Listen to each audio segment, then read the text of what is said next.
विद्यार्थ्यांनो, सप्रे नमस्कार. आज आहे 23 जानेवारी. आजच्या दिवसापर्यंतच्या महत्त्वपूर्ण असे 10 प्रश्न आपण बघणार आहोत. व्हिडिओ काळजीपूर्वक बघा.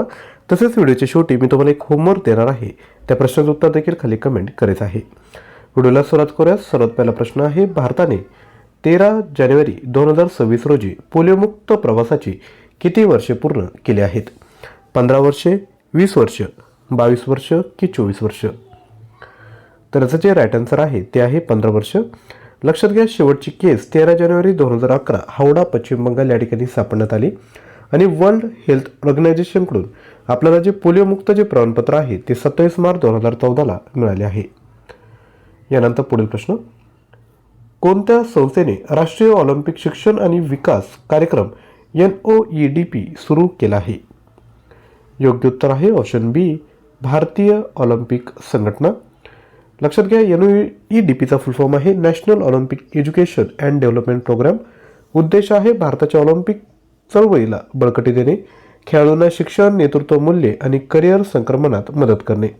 भारतीय ऑलिम्पिक असोसिएशनचे अध्यक्ष कोणाला बनवलं आहे? तर PT उषा यांना बनवण्यात आला आहे. यानंतर पुढील प्रश्न, कोणत्या भारतीय राजदूताची निशस्त्रीकरण बाबींवर संयुक्त राष्ट्रांच्या सल्लागार मंडळाच्या अध्यक्षपदी नियुक्ती करण्यात आली आहे? रामकृष्णन चंदर, संजय साधू, DB व्यंकटेश वर्मा की सदानंद दाते? जर आपल्याला उत्तर येत असेल तर आपण खाली कमेंट करू शकता. याचं योग्य उत्तर आहे DB व्यंकटेश वर्मा. पुढील प्रश्न, अवकाशातील Cloud9 फॅन्टम गॅलेक्सी कोणी शोधली आहे? SpaceX, इस्रो, JAXA की नासा? तर योग्य उत्तर आहे नासा. नासाचा जो फुल फॉर्म आहे तो आहे national aeronauticals and space administration. स्थापना झाली 1 ऑक्टोबर 1958ला. संस्थापक आहेत ड्वाइट D. आयझनहॉवर. प्रशासक आहेत जेरेड इसाकमन. मुख्यालय आहे वॉशिंग्टन DC, युनायटेड स्टेट. जी पहिली ऑर्गनायझेशन आहे SpaceX ही प्रायव्हेट कंपनी आहे. ती कोणाची आहे तर टेस्लाची. त्यानंतर ISRO, Indian space research organisation, इंडियाची अंतराळ संस्था आहे. JAXA ही जपानची अंतराळ संस्था आहे आणि नासा ही अमेरिकेची. पुढील प्रश्न, अलीकडेच कोणत्या धरणाचे नाव बदलून नवीन नाव छत्रपती शिवाजी महाराज कोयना जलाशय करण्यात आला आहे? तर हे नाव करण्यात आलं आहे कोयना धरणाचं. पुढील प्रश्न, दरवर्षी पेंग्विन जागरूकता दिवस केव्हा साजरा करण्यात येत असतो? 18 जानेवारी, 20 जानेवारी, 22 जानेवारी की 24 जानेवारी? तर दरवर्षी पेंग्विन जागरूकता दिवस हा 20 जानेवारी रोजी साजरा केला जातो.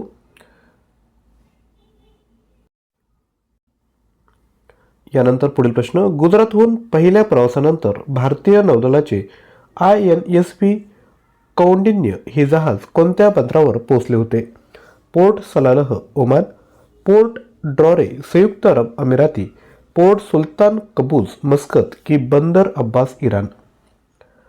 तर असे योग्य उत्तर आहे पोर्ट सुलतान कबूज, मस्कत. प्रवासाची सुरुवात झाली 29 डिसेंबर 2025 रोजी पोरबंदर, गुजरात येथून.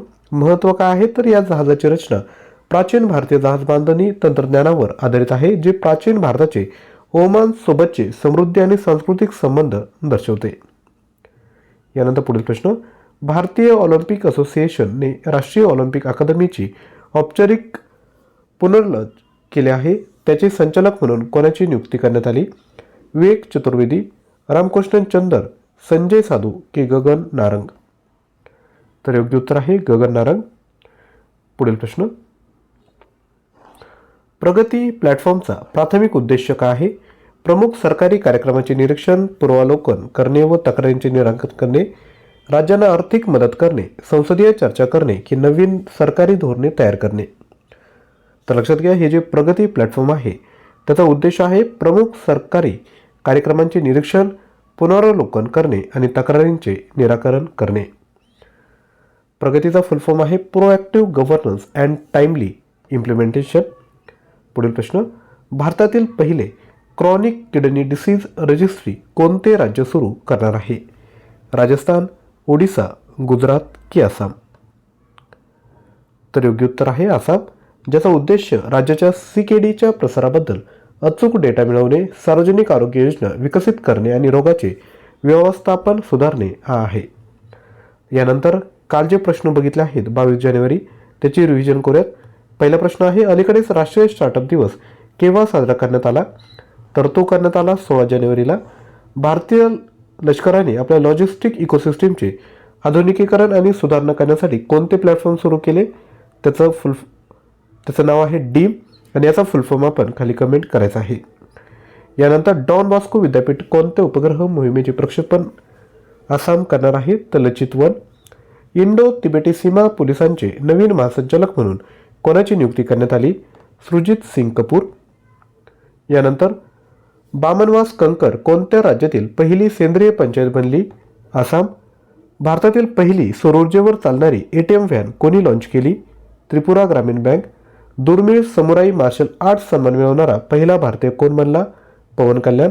भारतीयांना AI उपलब्ध करून देण्यासाठी पीपल फर्स्ट AI प्लॅटफॉर्म कोण सुरू करणार आहे? जिओ. कोणत्या राज्याच्या मुख्य निवडणूक अधिकाऱ्यांना Y+ सुरक्षा देण्यात आली? पश्चिम बंगाल. भारतातील पहिले पूर्णपणे कागदविरहित जिल्हा न्यायपालिका कोणत्या राज्यात स्थापन करण्यात आले आहे? उत्तर आहे केरळ. यानंतर तुमच्यासाठी प्रश्न, भारताने 13 जानेवारी 2026 रोजी पोलिओमुक्त प्रवासाची किती वर्षे पूर्ण केली आहेत? 15 वर्ष, 20 वर्ष, 22 वर्ष की 24 वर्ष? या प्रश्नाचं उत्तर खाली कमेंट करायचं आहे. तसेच आपल्याला जानेवारी ते डिसेंबर 2025 पर्यंतचे वन लाईनर प्रश्न हवे असेल तर आपण घेऊ शकता, ज्यात 1433 प्रश्न आहेत. प्राईज आहे 99. याचे तुम्ही झेरॉक्स देखील काढू शकता. 163 पेजेस आहे. परचेस करण्याकरिता 93 56 25 60 37 यावर पेमेंट करून याच क्रमांकावर स्क्रीनशॉट शेअर करायचा आहे. आजचा व्हिडिओ आवडला असेल तर लाईक, शेअर, चॅनलला सबस्क्राईब करा. लाईक केल्यानंतर खाली हाईप बटन ओपन होईल, त्या हाईप बटनावर क्लिक करा, जेणेकरून हा जो व्हिडिओ आहे तो यूट्यूब जास्तीत जास्त विद्यार्थ्यांपर्यंत पोहोचवेल. थँक्यू.